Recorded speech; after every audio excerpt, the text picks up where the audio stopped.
Hello students, मैं doctor निशा बंसल, सहायक आचार्य EAFM राजकीय महाविद्यालय सुमेरपुर से। आज के वीडियो में हम बात करते हैं बीकॉम तृतीय वर्ष के लिए प्रश्न पत्र द्वितीय वित्तीय प्रबंध। आज के वीडियो में हम बात करेंगे रोकड़ का प्रबंध पार्ट 2 के लिए।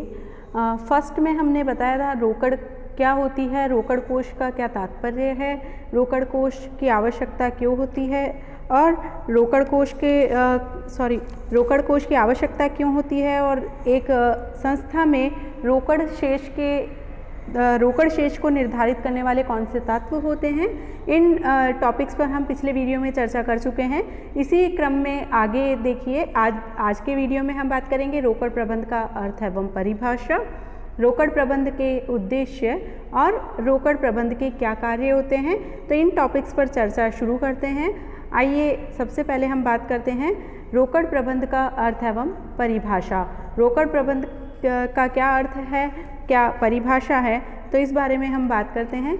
देखिए, रोकड़ कोषों के प्रबंध के अंतर्गत यह सुनिश्चित किया जाता है कि वक्त पर नकदी की कमी ना पड़े और व्यवसाय में रोकड़ का प्रवाह ठीक बना रहे, साथ ही उसका उचित प्रयोग हो सके।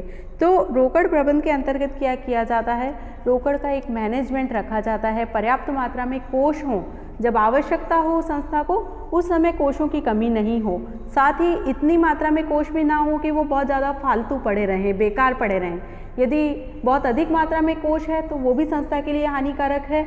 ऐसी सिचुएशन में संस्था की कोषों की लागत में वृद्धि हो जाएगी, रोकड़ लागत में वृद्धि हो जाएगी। तो कम लागत पर अधिकतम लाभ प्राप्ति के लिए ये आवश्यक है कि पर्याप्त मात्रा में रोकड़ कोष संस्था के पास उपलब्ध हों। तो यही रोकड़ का मैनेजमेंट करना है कि जब आवश्यकता हो उस समय हमें पर्याप्त मात्रा में कोष उपलब्ध हो जाएं और जो कोष हैं उनका उचित प्रकार से अधिकतम उपयोग किया जाए, साथ ही रोकड़ का प्रवाह बना रहे उचित प्रकार से। तो यही रोकड़ का प्रबंध है। इस बारे में जेम्स सी वैन हॉर्न अपने क्या विचार प्रस्तुत करते हैं, तो उनके विचारों को हम देखते हैं यहाँ पर। जेम्स सी वैन हॉर्न के अनुसार रोकड़ प्रबंध में रोकड़ उपलब्धता तथा किसी व्यर्थ कोष पर ब्याज आय को अधिकतम करने के लिए एक फर्म की मुद्राओं के प्रबंधन से है। तो यहाँ पर ये अपना विचार प्रस्तुत करते हैं कि रोकड़ प्रबंध यही है कि रोकड़ उपलब्धता किस प्रकार की है, एक संस्था में किसी प्रकार के व्यर्थ कोष नहीं पड़े रहें, ताकि किसी प्रकार के ब्याज का भुगतान संस्था पर नहीं पड़े, एक्सेस जो ब्याज की लागत है वो नहीं बढ़े संस्था की, और साथ ही संस्था की आय अधिकतम हो। जब इस प्रकार की जो अनावश्यक लागतें संस्था की कम होती है तो संस्था के लाभों में वृद्धि होती है, संस्था की आय बढ़ जाती है। तो इस प्रकार से संस्था की मुद्राओं का प्रबंध करना ताकि उसके ऊपर एक्सेस कॉस्ट नहीं पड़े, साथ ही संस्था की आय में वृद्धि हो, इस प्रकार की व्यवस्था करना ही रोकड़ प्रबंध यहाँ पर कहलाता है जेम्स सी वैन हॉर्न के अनुसार। नेक्स्ट हम देखते हैं रोकड़ प्रबंध के उद्देश्य, ऑब्जेक्टिव्स ऑफ कैश मैनेजमेंट। एक संस्था में रोकड़ प्रबंध के क्या मुख्य उद्देश्य हैं। देखिए, संस्था में रोकड़ प्रबंध का मेन ऑब्जेक्ट यही होता है कि संस्था के लाभों को अधिकतम किया जाए, संस्था की तरलता बनाई रखी जाए, उसकी लाभदायकता में वृद्धि की जाए। तो इस प्रकार से ये इसका मेन ऑब्जेक्ट होता है। इसके अंतर्गत हम विभिन्न पॉइंट के आधार पर इन्हें हम वर्णन करते हैं। तो फर्स्ट पॉइंट है व्यापारिक छूट का लाभ प्राप्त करना, ट्रेड डिस्काउंट। देखिए, बहुत बार संस्था के सामने इस प्रकार के ऑफर आते हैं कि वो यदि नगद भुगतान कर दे तो उसे कच्चे माल में कुछ छूट प्राप्त हो जाएगी, यदि लेनदारों को समय पर भुगतान कर दे, कम समय में भुगतान कर दे तो उसे किसी प्रकार की छूट प्राप्त हो सकती है। तो इस प्रकार से ये जो व्यापारिक शेष है, ये व्यापारिक छूटें हैं, ये एक संस्था को कब प्राप्त होगी, जब उसके पास पर्याप्त मात्रा में नगद कोष उपलब्ध होंगे। तो एक संस्था पर्याप्त मात्रा में नगद कोष रखकर इस प्रकार की व्यापारिक छूटों का लाभ प्राप्त कर सकती है। तो रोकड़ प्रबंध का एक मेन ऑब्जेक्ट है पर्याप्त मात्रा में कोष रखे जाएं और जब इस प्रकार की छूट के अवसर संस्था को प्राप्त हो तो उन अवसरों का लाभ उठाया जाए। नेक्स्ट पॉइंट है अप्रत्याशित घटनाओं का सामना, फेसिंग अनएक्सपेक्टेड कंटिजेंसीज। जो व्यवसाय में अप्रत्याशित घटनाएं उपस्थित हो जाती है उनका सामना करना इसका मेन ऑब्जेक्ट है। देखिए ये अप्रत्याशित घटनाएं कैसी हैं, कौन सी हो सकती है, संस्था में किसी प्रकार से हड़ताल, तालाबंदी, आगजनी या कोई दुर्घटना घटित हो जाए, तो ऐसे सिचुएशन में इन सभी का सामना करने के लिए पर्याप्त मात्रा में नगद कोष होना आवश्यक है। और संस्था के पास यदि इस प्रकार से नगद कोष पर्याप्त मात्रा में उपलब्ध है तो संस्था इनका आसानी से सामना करने में सक्षम हो सकती है। तो इस प्रकार से इनका सामना करने के लिए भी संस्था अपने पास पर्याप्त मात्रा में तरलता रखती है। नेक्स्ट देखिए, व्यावसायिक सुअवसरों का लाभ, एक्सप्लॉइटिंग गुड बिजनेस अपॉर्चुनिटीज़, यानी कि जो व्यावसायिक सुअवसर कभी संस्था के सामने उपलब्ध होते हैं, जैसे कि कच्चे माल के मूल्यों में कमी हो जाए, ऐसी सिचुएशन में यदि संस्था माल का स्टॉक करना चाहती है या जो तेज़ी के समय में संस्था अपना विस्तार करना चाहती है, अधिक से अधिक मार्केट में सप्लाई देकर लाभों को अधिकतम करना चाहती है, तो इनकी ये सुअवसर यदि संस्था के सामने उपस्थित होते हैं तो इनका लाभ संस्था तभी प्राप्त कर सकती है जब उसके पास पर्याप्त मात्रा में तरल कोष उपलब्ध हों। तो इन सभी सुअवसरों का लाभ प्राप्त करने के लिए भी संस्था रोकड़ प्रबंध करती है, अपने पास उचित मात्रा में तरल कोष बनाए रखती है। नेक्स्ट पॉइंट है, बैंकों एवं ऋणदाताओं से मधुर संबंध, cordial relations with banks and creditors, यानी कि संस्थाओं के यदि बैंकों से और जो भी अन्य ऋणदाता संस्थाएं हैं उनसे मधुर संबंध बनाए रखना चाहती है तो उसे अपने पास पर्याप्त मात्रा में तरल कोष रखना आवश्यक है, क्योंकि जब भी इस प्रकार से बैंकों को चुकाना है पैसा या ऋणदाताओं को चुकाना है, तो ऐसी सिचुएशन में संस्थाएं पर्याप्त तरल कोषों के माध्यम से उचित समय पर अपना पैसा भुगतान कर सकती है। तो इन फ्यूचर भविष्य में संस्था को कभी भी आवश्यकता होगी तो इन संस्थाओं से वो आसानी से कम ब्याज दर पर उधार राशि ले सकती है। तो इनसे मधुर संबंध स्थापित करने की यदि इच्छुक है संस्था तो वो अपने पास पर्याप्त मात्रा में रोकड़ कोष बनाए रखती है। नेक्स्ट देखिए, साख बनाए रखना, मेंटेनिंग क्रेडिट वर्थीनेस, यानी कि जिन संस्थाओं के पास पर्याप्त मात्रा में रोकड़ शेष हमेशा उपलब्ध होते हैं उन संस्थाओं की बाजार में अच्छी साख बनी रहती है और वह अच्छे से उचित कीमत पर माल प्राप्त कर सकती है। आवश्यकता पड़ने पर उन्हें ऋण प्राप्त होते हैं तो विभिन्न प्रकार के सुअवसरों का लाभ प्राप्त करने में भी सफल हो जाती है। तो इसका मतलब है जब संस्था की साख कब बनी रहेगी, जब उसके पास पर्याप्त मात्रा में तरल कोष उपलब्ध हों। तो अच्छी साख बनाए रखने के लिए भी संस्था अपने पास पर्याप्त तरल कोष उपलब्ध रखती हैं। तो ये सारे थे रोकड़ प्रबंध के उद्देश्य हमने देखे। नेक्स्ट देखते हैं रोकड़ प्रबंध के कार्य, फंक्शंस ऑफ कैश मैनेजमेंट। इनके कार्यों को 2 पार्ट्स में हमने डिवाइड किया है। फर्स्ट है रोकड़ का नियोजन एवं नियंत्रण, कैश प्लानिंग एंड कंट्रोल, और सेकंड पॉइंट है कोषों का कुशलतापूर्वक संग्रहण एवं नियंत्रण, collection and distributing funds efficiently. देखते हैं इनको हम। फर्स्ट पॉइंट है रोकड़ का नियोजन एवं नियंत्रण करना। देखिए इसके क्या जो हमने देखा है रोकड़ प्रबंध के क्या कार्य हैं। पहला कार्य है रोकड़ का नियोजन एवं नियंत्रण करना। देखिए रोकड़ के नियोजन के क्या अंतर्गत क्या सम्मिलित किया जाता है।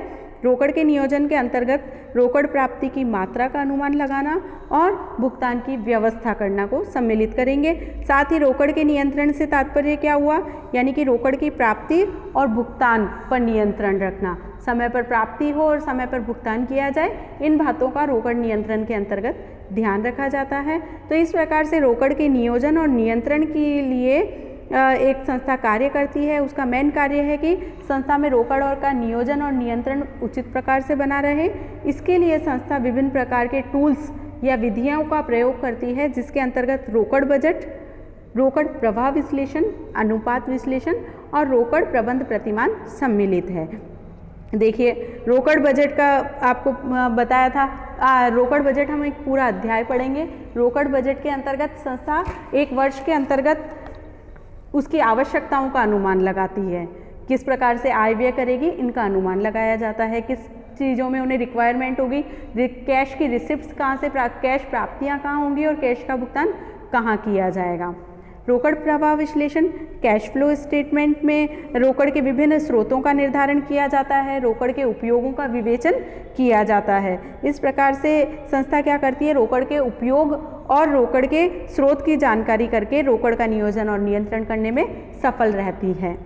नेक्स्ट है रेशियो एनालिसिस। रेशियो एनालिसिस में रोकड़ से संबंधित जो रेशियोज़ हैं, जिसके अंतर्गत रोकड़ आवर्त अनुपात, दैनिक नगद भुगतान अनुपात, रोकड़ प्रवाह व्याप्ति अनुपात, आधारभूत रक्षक अंतर तथा नगद स्थिति अनुपात, ये सारे जो रोकड़ से संबंधित अनुपात हैं, इन सब का विश्लेषण इसमें सम्मिलित किया जाता है। इन अनुपातों के आधार पर संस्था रोकड़ का नियोजन और नियंत्रण स्थापित करती है। नेक्स्ट है रोकड़ प्रबंध प्रतिमान, कैश मैनेजमेंट मॉडल्स। देखिए जो रोकड़ के पर नियंत्रण के जो मॉडल्स हैं उनका इसमें अध्ययन किया जाता है और इन प्रतिमानों के आधार पर संस्था रोकड़ का नियोजन और नियंत्रण स्थापित करती है। तो इन विधियों के माध्यम से रोकड़ के नियोजन और नियंत्रण का कार्य किया जाता है। नेक्स्ट है कोषों का कुशलतापूर्वक संग्रहण एवं नियंत्रण करना। इसके अंतर्गत कुशलतापूर्वक संग्रहण किया जाएगा और उन पर नियंत्रण स्थापित किया जाएगा। इन सब के लिए संस्था क्या क्या टूल्स अपनाती है। फर्स्ट है संग्रहण केंद्रों की स्थापना, जिसे कंसंट्रेशन बैंकिंग कहा जाता है। ये सबसे इम्पॉर्टेंट पॉइंट है, इसे अलग से पूछा जाता है क्वेश्चन के रूप में, प्रश्न के रूप में, तो इस पर ध्यान देना आवश्यक है। ये क्या होता है, देखिए एक संस्था समय पर अपना पैसा वसूल करने के लिए, उधार वसूल करने के लिए अपने प्रधान कार्यालयों में वसूली केंद्र स्थापित करती है और इन वसूली केंद्रों में विभिन्न स्रोतों से रोकड़ का संग्रह किया जाता है।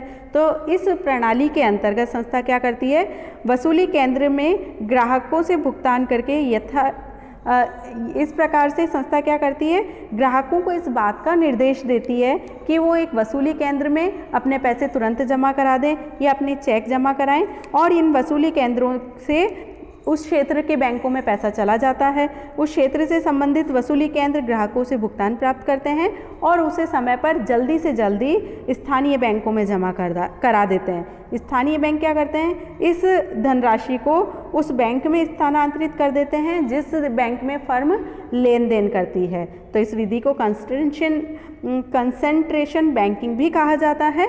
इस विधि के माध्यम से संस्था एक तरफ तो अपने ग्राहकों से प्राप्त होने वाले चेकों की वसूली में जो समय लगता है उसे कम करने में सफल रहती है, दूसरी ओर लेनदारों को भुगतान इनके माध्यम से जल्दी किया जा सकता है। तो इस प्रकार से जो समय लगता है वसूली में या भुगतान में, उसे संस्था कम करने में सफल रहती है। नेक्स्ट है लॉक बॉक्स व्यवस्था, lock box system. Lock box system क्या होती है, इस प्रणाली के अंतर्गत संस्था डाकघर में एक लॉक बॉक्स किराए पर ले लेती है और उन लॉक बॉक्स के नंबर अपने ग्राहकों को दे देती है। ग्राहकों को ये निर्देश दिया जाता है कि वह उस डाकघर में लॉक बॉक्स में जो नंबर उनको दिए गए हैं उनमें अपने चेक समय समय पर जमा करा दें। और जैसे ही चेक जमा कराए जाते हैं ग्राहकों द्वारा, एक बैंक को ये निर्देशित करती है संस्था कि उस बॉक्स में से तुरंत अब वो चेक कलेक्ट करें और बैंक में जमा करा दें। तो बैंक इन बॉक्स में से दिन में कई बार चेक निकालकर संस्था के खातों में जमा कर लेते हैं। इस प्रकार संस्था चेक प्राप्त करने और उन्हें बैंक में जमा करने के कार्य से बच जाती है और संस्था का पैसा तुरंत उसे प्राप्त हो जाता है। तो इस प्रकार से पैसे की प्राप्ति में लगने वाले समय को संस्था कम कर सकती है। इसे कहते हैं लॉक बॉक्स व्यवस्था। नेक्स्ट जो साधन है वो है बड़ी राशि वाले चेकों के लिए विशिष्ट व्यवस्था करना, special arrangements of cheques of big amount. देखिए छोटी छोटी राशि के जो चेक हैं उनसे ज़्यादा महत्वपूर्ण होते हैं बड़ी राशि के चेक। तो बहुत बार संस्था इन बड़ी राशि के चेकों को संग्रहित करने के लिए अलग से विशिष्ट व्यवस्था कर देती है। इनके लिए इस प्रकार की व्यवस्था की जाती है कि समय पर शीघ्रातिशीघ्र इन चेकों का भुगतान प्राप्त किया जा सके। तो इस प्रकार से संस्था इस प्रकार का प्रबंध करती है, किसी की नियुक्ति कर देती है व्यक्ति की, वो जल्दी से जल्दी इन चेकों को बैंक में जमा करा दे। तो इस प्रकार से बड़ी राशि के चेकों के लिए विशिष्ट व्यवस्था करके भी कोषों का कुशलतापूर्वक संग्रहण एवं नियंत्रण किया जा सकता है। नेक्स्ट पॉइंट है आंतरिक रोकड़ हस्तांतरण पर नियंत्रण। Check on interim cash transfer, बहुत बार जो संस्था के आंतरिक रोकड़ स्थानांतरण हैं उनमें भी बहुत ज़्यादा रोकड़ संस्था की फंस जाती है या उनमें बहुत ज़्यादा विलंब हो सकता है रोकड़ प्राप्ति में। तो ऐसी सिचुएशन में जो आंतरिक रोकड़ स्थानांतरण है उसमें नियंत्रण करके संस्था रोकड़ अंतर्वाहों की गति में वृद्धि कर सकती है। संस्था इस प्रकार से अपनी जो अनावश्यक रोकड़ फंसी हुई है उसे समय पर प्राप्त करके इनमें कुशलता स्थापित कर सकती है, कुशलतापूर्वक इसका संग्रह कर सकती है। नेक्स्ट पॉइंट है बैंक खातों की संख्या में कमी, reducing the number of bank account. कभी कभी क्या होता है, किसी संस्था के एक ही स्थान पर, एक ही शहर में बहुत सारे अलग अलग अकाउंट होते हैं जिनके माध्यम से संस्था कैश कलेक्ट करती है, कोषों का संग्रह करती है। लेकिन जब इस प्रकार के अकाउंट बहुत सारे होते हैं तो उनमें एक मिनिमम बैलेंस रखने की जो रिक्वायरमेंट है उसमें संस्था का पैसा ब्लॉक हो जाता है, फंस जाता है। तो संस्था क्या करती है, ऐसे खातों की संख्या में कमी कर देती है, स्थान विशेष पर विभिन्न खातों के स्थान पर एक ही खाता स्थापित करती है, एक ही खाता खोल देती है। तो उसी में संस्था सारे पैसे इकट्ठे कर सकती है, कोषों का संग्रह कर सकती है।